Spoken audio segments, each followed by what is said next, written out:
Tulsa police arrest a man accused of chatting with two young sisters online and then meeting them both in person for sex. Those sisters are 12 and 14 years old. News on 6 crime reporter Lori Fulbright has the story for us new at 6. Lori?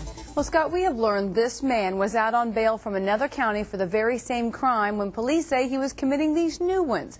Detectives are very frustrated that he's still at it, and they want parents to know about the dangers lurking on places like Facebook and MySpace. Tulsa sex crimes detectives say John Swiden chatted with the 12-year-old online, then she snuck out and met with him, and she says he forced her to perform a sex act.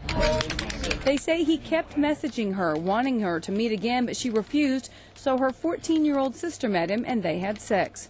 Detectives say it's obvious from the conversations he knew the girls were underage. When you're dealing with the young people and they get on these social networks, they're being exposed to, in a sense, the elements of the world without your supervision. He says the girl's father saw some of the online conversations and called police.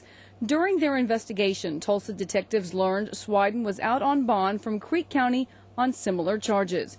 In that case from last fall, detectives say Swiden admitted chatting with a 13-year-old girl online, then meeting her in person and having sex with her twice. She too claimed part of the encounter was forced, but he denies that. It's very frustrating to see this stuff happening over and over again, and that's the reason we wanted to put this out to the public, to show, look, this guy didn't stop, and there's other people out there doing this. I mean, we're getting more and more of these type of cases. Gary says parents need to closely monitor their kids' online and texting conversations because young people can't always discern who they're talking to, and people can pretend to be anyone with often tragic results. They can be groomed and seduced over the internet in your own home.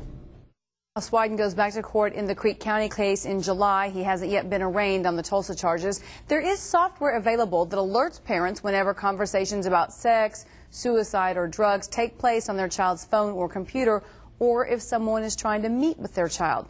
We have provided a link to that software in the web version of my story at newson6.com. Lori Fulbright, the News on 6.